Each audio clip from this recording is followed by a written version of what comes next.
नमस्कार दोस्तों, आप सभी का स्वागत है आपके अपने चैनल ओरिजिनल न्यूज इंडिया में। तो दोस्तों चलिए देखते हैं देश दुनिया की 10 बड़ी खबरें फटाफट बिना आपका समय गंवाए। तो चलिए देखते हैं पहली खबर को। दोस्तों पहली खबर निकल के आ रही है, जैसा कि आप जानते हैं कि बिहार का मुद्दा पूरी तरह से गर्म चल रहा है क्योंकि वहां पर बिहार में विधानसभा चुनाव हुआ है जहां से एनडीए ने जीत हासिल की है। तो दोस्तों चलिए बताते हैं आपको पूरी खबर। तो दोस्तों नीतीश बोले मैंने सीएम पद के लिए दावा नहीं किया है, शपथ समारोह का दिन तय नहीं है। तो दोस्तों नीतीश को ने यह बयान दिया है। तो दोस्तों पूरी खबर यह है कि बिहार विधानसभा चुनाव के महागठबंधन ने एनडीए को कांटे की टक्कर देने की कोशिश की थी, लेकिन आखिरकार जीत एनडीए खेमे को ही मिली। इसके साथ ही एक बार फिर से राज्य में नीतीश कुमार के नेतृत्व में सरकार बनने वाली है। अब नीतीश कुमार 7वीं बार दीपावली के बाद मुख्यमंत्री पद की शपथ लेंगे। सूत्रों की माने तो 16 नवंबर को उनका शपथ ग्रहण समारोह हो सकता है। वहीं आज महागठबंधन ने नवनिर्वाचित विधायक राजद नेता तेजस्वी यादव के नेतृत्व में बैठक कर रहे हैं। दूसरी ओर जीतन राम मांझी उनकी पार्टी के नवनिर्वाचित विधायक मुख्यमंत्री के आवास पर पहुंचे हैं। तो दोस्तों पूरी खबर यह है कि भ्रम फैलाने वाले हुए सफल। दोस्तों नीतीश कुमार ने कहा है कि हमने हर काम अपनी पूरी क्षमता से किया है और समाज के हर तबके को लाभ पहुंचाया है। सीएम नीतीश ने नाम लिए बगैर कहा है कि कुछ लोग भ्रम फैलाने में सफल हुए और उन्हें कुछ कामयाबी भी मिली है क्योंकि वह प्रदेश में सबसे बड़ी पार्टी बनकर के उभरे हैं। वहीं दूसरी ओर सीएम पद के लिए मेरा दावा नहीं है, यह भी नीतीश कुमार ने साफ करते हुए कहा है क्योंकि इनको कहीं ना कहीं डर है कि बीजेपी बड़े पार्टी बन करके उभरी है, इसे पीछे छोड़ करके आगे निकल गई है, तो इसी वजह से इनको भी डर है। इसीलिए इन्होंने कहा है कि सीएम पद के लिए मेरा दावा नहीं है। मुख्यमंत्री नीतीश कुमार ने कहा है कि सीएम पद के लिए मैंने दावा नहीं किया, सभी पार्टियां मिलकर करके एनडीए की सभी पार्टियां मिलकर के इस पर निर्णय लेंगे। तो दोस्तों अगली खबर निकल के आ रही है वित्त मंत्रालय से लेकर के। जैसा कि आप जानते हैं वित्त मंत्रालय ने आत्मनिर्भर भारत 3.0 का ऐलान किया है। जानिए राहत पैकेज में आपके लिए क्या है। दोस्तों कोरोना संकट के लिए फिर से हुए लॉकडाउन की वजह से पटरी से अर्थव्यवस्था उतर चुकी थी। अर्थव्यवस्था को सही रास्ते पर लाने के लिए मोदी सरकार ने गुरुवार को 2.65 करोड़ रुपए के एक राहत पैकेज की घोषणा की। वित्त मंत्री निर्मला सीतारमण ने प्रेस कॉन्फ्रेंस में कहा है हाल ही में आए आंकड़े अर्थव्यवस्था में सुधार के संकेत हैं। इसके साथ ही उन्होंने आत्मनिर्भर भारत के 3.0 का ऐलान भी कर दिया है। तो दोस्तों उन्होंने बताया है कि आत्मनिर्भर भारत योजना की शुरुआत की गई है जिससे कि देश में नए रोजगार का सृजन हो सके। इससे संगठित क्षेत्र में रोजगार को बल मिलेगा। पंजीकृत ईपीएफओ प्रतिष्ठान से जुड़ने वाले कर्मचारियों को फायदा मिलेगा जो पहले ईपीएफओ से नहीं जुड़े थे, यानी जिनकी नौकरी 1 मार्च 30 सितंबर के बीच चली गई थी, उन्हें भी इस योजना का फायदा मिलेगा। यह योजना 1 अक्टूबर 2020 से लागू होगी, 30 जून 2021 तक लागू रहेगी। आत्मनिर्भर भारत रोजगार योजना आत्मनिर्भर भारत रोजगार योजना का लक्ष्य है कि ज़्यादा से ज़्यादा कर्मचारी ईपीएफओ से जुड़े और पीएफ का फायदा उठाएं। ऐसे में कर्मचारी जो पहले पीएफ के लिए पंजीकृत नहीं थे और जिनकी सैलरी 15,000 से कम थी, उन्हें इस योजना का लाभ मिलेगा। दोस्तों अगली बड़ी खबर निकल के आ रही है धनतेरस पर मुख्यमंत्री योगी आदित्यनाथ ने 1438 नए जूनियर इंजीनियरों को नियुक्ति पत्र दे दिया है। दोस्तों मुख्यमंत्री योगी आदित्यनाथ ने कहा है कि जब कोई युवा अपनी ईमानदारी के साथ सुचितापूर्ण और पारदर्शिता ढंग से चयनित होता है तो उसके काम में भी ईमानदारी झलकती है। समर्पण के साथ ही वह जीवन भर अपने सर्वश्रेष्ठ प्रदर्शन करता है, लेकिन जब सिफारिश और जुगाड़ से नौकरी मिलती है तो वहीं वह कुत्सित भावना एवं भ्रष्टाचार को जन्म देती है। उत्तर प्रदेश में होने वाली नियुक्तियां प्रक्रिया में शुचिता, ईमानदारी और पारदर्शिता सबसे प्रमुख तत्व है। जुगाड़ नहीं, योग्यता ही चयन का मानक है। दोस्तों आज जो युवा नौकरी पा रहे हैं वह योग्य, समर्थ और इस योग्यता के सामर्थ्य का लाभ प्रदेश को मिलेगा। प्रदेश के मुख्यमंत्री योगी आदित्यनाथ ने गुरुवार को सिंचाई और जल संसाधन विभाग के नव चयनित 1438 नए जूनियर इंजीनियरों की नियुक्ति एवं पद स्थापना पत्र प्रदान कर रहे थे। धनतेरस के विशेष अवसर पर नियुक्ति पत्र प्राप्त कर रहे युवाओं को बधाई देते हुए मुख्यमंत्री योगी आदित्यनाथ ने नव चयनित अवसर अभिनेताओं द्वारा अपने सेवा काल में देश समाज की उन्नति के लिए सर्वश्रेष्ठ कार्य करने का विश्वास जताया। लखनऊ में मुख्यमंत्री आवास पर 5 नवचयनित अवसर अभिनेताओं को मुख्यमंत्री योगी आदित्यनाथ ने हाथों में नियुक्ति पत्र और पद स्थापना का पत्र प्राप्त हुआ।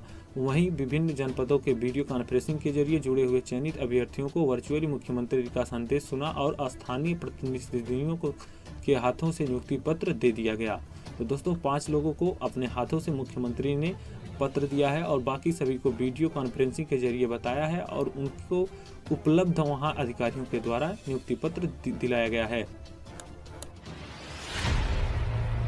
निकल के आ रहे उत्तराखंड गुजरात से लेकर के। तो दोस्तों उत्तराखंड गुजरात की तेल निर्माता कंपनी पर लगा 5 लाख का जुर्माना।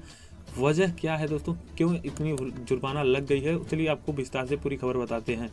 दोस्तों उत्तराखंड के पौड़ी में न्यूट्रिला सोयाबीन तेल की गुणवत्ता खराब मिलने की वजह से गुजरात की एक तेल निर्माता कंपनी पर जांच में 5 लाख रुपए का जुर्माना लगाया है। न्यायिक निर्णायक अधिकारी पौड़ी की अदालत ने सोयाबीन रिफाइंड ऑयल का मानक पर खरा नहीं पाया है। अदालत ने कंपनी पर 5 लाख का जुर्माना लगाने के साथ ही विक्रेता पर भी 50,000 का जुर्माना लगाया है।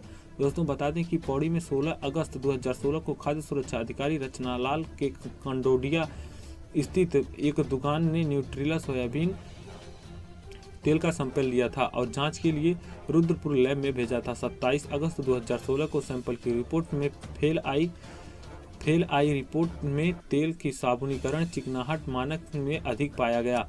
विभाग ने विक्रेताओं से तेल के दोबारा सैंपलिंग को लेकर के नोटिस भेजा, लेकिन कोई भी जवाब नहीं आया। इसके बाद भी विभाग ने फेल सैंपल के साथ मामले को तेल निर्माता कंपनी व विक्रेता के साथ न्यायिक निर्णायक अधिकारी एडीएम और पौड़ी डॉक्टर SK बर्नवाल की अदालत में वाद दायर किया है। तो उन्होंने वहां से उनको ये चीज सुनाया है कि 5 लाख रुपए की कंपनी को और साथ ही 50,000 रुपए विक्रेता को जुर्माना लगा दिया गया है। दोस्तों अगली बड़ी खबर निकल के आ रही है दोस्तों पश्चिम बंगाल से। जैसा कि आप जानते हैं तृणमूल कांग्रेस के कार्यकर्ताओं में पूरी खलबली मची हुई है। तो तृणमूल कांग्रेस के कार्यकर्ताओं की गोली मार करके हत्या, 2 घायल। तो दोस्तों ममता बनर्जी की जो पार्टी है तृणमूल कांग्रेस के कार्यकर्ता की गोली मार करके हत्या कर दी गई है और 2 कार्यकर्ता घायल हैं। पश्चिम बंगाल में चुनाव के दिन ज्यों-ज्यों नजदीक आ रहे हैं त्यों आपराधिक गतिविधियों में इजाफा देखा जा रहा है। ताजा वाकया बर्धमान जिले में अंदल इलाके में, जहां अज्ञात हमलावरों ने तृणमूल कांग्रेस के एक कार्यकर्ता की गोली मार करके हत्या कर दी। हमले में 2 अन्य लोग भी घायल हुए हैं। दोस्तों पूरी खबर ये है कि पुलिस के एक वरिष्ठ अधिकारी ने बताया कि धर्मवीर की मौके पर ही मौत हो गई। 2 अज्ञात हमलावरों ने बुधवार रात को करीब 11 बजे उन पर हमला किया था। हादसे में उनके 2 साथी भी घायल हो गए। अधिकारी ने बताया कि हमलावरों की तलाश जारी है और तृणमूल कांग्रेस के एक स्थानीय नेता ने घटना के पीछे राजनीतिक कारण होने की वजह को खारिज करते हुए 2 दोषियों को सजा दिए जाने की मांग की है। भाजपा नेतृत्व ने हालांकि दावा किया है कि कोयला बेल्ट क्षेत्र के लूट के बंटवारे को लेकर के हुए गुटिया झगड़े के कारण यह घटना हुई है। दोस्तों अगली बड़ी खबर निकल के आ रही है दोस्तों जम्मू कश्मीर से। पुंछ में लगातार 5वें दिन सीज फायर का उल्लंघन। तो दोस्तों LOC पर लगातार सीज फायर का उल्लंघन 5वें दिन भी हुआ। इस साल में 6 अक्टूबर तक 3589 बार गोलीबारी हो चुकी है। तो दोस्तों इस साल 6 अक्टूबर तक 3589 बार गोलीबारी हो चुकी है। सीज फायर का उल्लंघन इतनी बार पाकिस्तान ने किया है। तो चलिए पूरी खबर यह है कि जम्मू कश्मीर में पाकिस्तानी सेना ने राजौरी और पुंछ जिले में सीज फायर का उल्लंघन किया है। सुबह करीब 9 बजे राजौरी जिले के नौशेरा सेक्टर और पुंछ जिले के शाहपुर, किरनी और कस्बा सेक्टरों में LOC पर मोर्टार के साथ छोटे हथियारों ने गोलीबारी की है।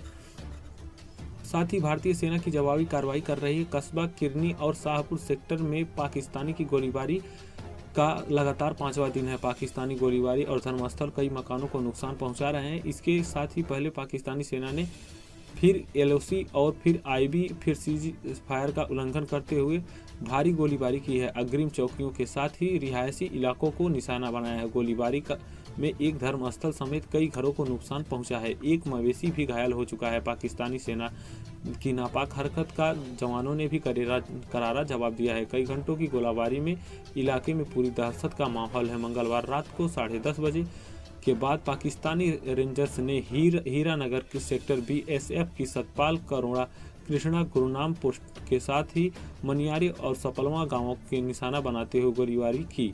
यह गोलीबारी के भीके करोल, पंगा, चक समा पोस्ट पर भी की गई। गोलीबारी के मनियारी को मोहनलाल की एक गाय मोर्टार को छर्रे से लगने से घायल हो गई है।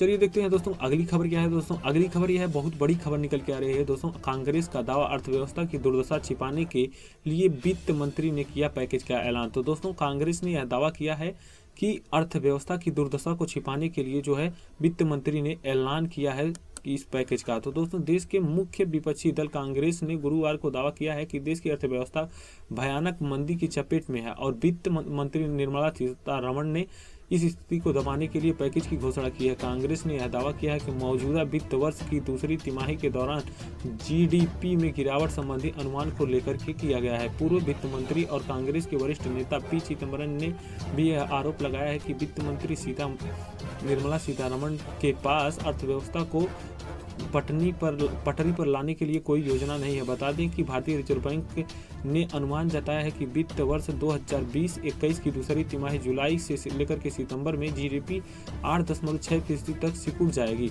सितंबरम ने कहा है कि सरकारी आंकड़े के मुताबिक देश के इतिहास में पहली बार अर्थव्यवस्था मंदी में चली गई है।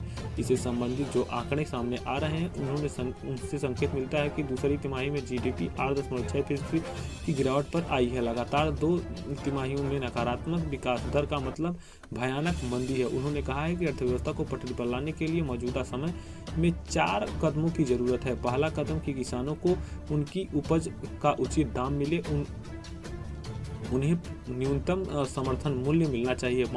मांग को बढ़ाने की जरूरत है और नए रोजगार का सृजन की जरूरत है। राज्यों को केंद्र की ओर से अधिक पैसा दिया जाए ताकि वो पूरी तरह से विकास कर सकें। कांग्रेस नेता जयराम रमेश ने कहा है कि पहली बार ऐसा हो रहा है कि GDP की भी विकास दरों में कमी नहीं है बल्कि GDP ही घट गई है। उन्होंने कहा है कि मोटी मोटी घोषणाएं की गई हैं और इनका क्या असर होगा तो आपको बताते हैं दोस्तों, यह आपको आगे पता चलेगा। लेकिन वित्त मंत्री ने रिजर्व बैंक में अनुमान से जुड़ी खबर को दबाने के लिए इस पैकेज की घोषणा की है। चलिए देखते हैं अगली खबर को। अगली खबर निकल के आ रही है, भारत आसियान सम्मेलन में बोले प्रधानमंत्री मोदी, आपसी संबंध मजबूत करना जरूरी है। तो दोस्तों उन्होंने पूरी खबर क्या है चलिए हम बता दें, उन्होंने क्या बयान दिया है। प्रधानमंत्री नरेंद्र मोदी ने गुरुवार को अपने वियतनामी समकक्ष न्यूगेन तंजजुंग के साथ 17वें भारतीय आसियान शिखर सम्मेलन की अध्यक्षता की। वर्चुअल सम्मेलन के दौरान प्रधानमंत्री नरेंद्र मोदी ने कहा है कि भारत और आसियान की रणनीति भागीदारी हमारी साझा ऐतिहासिक, भौगोलिक और सांस्कृतिक विरासत पर आधारित है।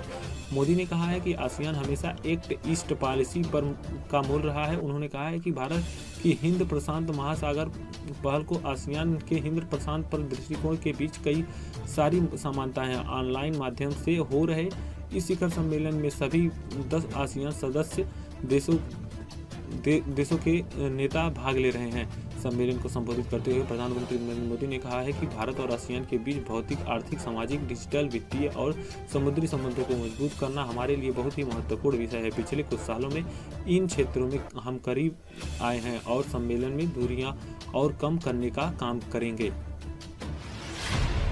दोस्तों अगली बड़ी खबर निकल के रही है, अभिनेता आसिफ बसरा ने की फांसी लगा करके आत्महत्या। तो दोस्तों जैसा कि आप जानते हैं अभिनेता जो हैं आसिफ बसरा, जैसा कि आप जानते हैं कि उन्होंने फांसी लगा ली है। तो दोस्तों पूरी खबर यह है कि बॉलीवुड के लिए साल 2020 काल के समान रहा है। एक के बाद एक कई सितारों का निधन हो गया है। इस दुनिया को अलविदा कह रहे हैं एक से एक बड़े स्टार भी इस वर्ष अपने मृत्यु को प्राप्त हुए हैं। अब हाल ही में खबर है कि अभिनेता आसिफ बसरा का निधन हो गया है। आसिफ बसरा ने हिमाचल प्रदेश के कांगड़ा जिले के धर्मशाला में फांसी लगा करके आत्महत्या कर ली है। उन्होंने मैकलडोंज में जोगीबाड़ा रोड स्थित एक कैफे के पास सुसाइड किया है। तो दोस्तों पूरी खबर इनकी क्या थी, ये इन्होंने ऐसा क्यों किया, और यह पूरी खबर आपको जल्द ही पता चलेगी। तो दोस्तों आसिफ बसरा ने एक नए कदम को क्यों उठाया, ऐसा क्यों उन्होंने किया, क्यों फांसी लगाना चाहा, अब तक कोई जानकारी इसकी नहीं मिली है। फिलहाल पुलिस मामले की जांच में जुट गई है। अब पुलिस की जांच के सामने आने के बाद ही पता चलेगा कि उन्होंने ऐसा क्यों किया। आसिफ ने अपनी विदेशी महिला मित्र के साथ किराए का मकान लेकर के रह रहे थे, तो जो कि उनकी मित्र थी। दोस्तों, अगर आपको वीडियो अच्छा लगा है तो वीडियो को लाइक करें और साथ ही अगर वीडियो में कोई कमी है तो उसे कमेंट करके हमें जरूर बताएं, हम इसका सुधार करेंगे। और साथ ही वीडियो को अपने दोस्तों के साथ, अपने प्रियजनों के साथ शेयर करें और साथ ही चैनल को सब्सक्राइब करने के बाद बेल आइकन पे जरूर प्रेस करें।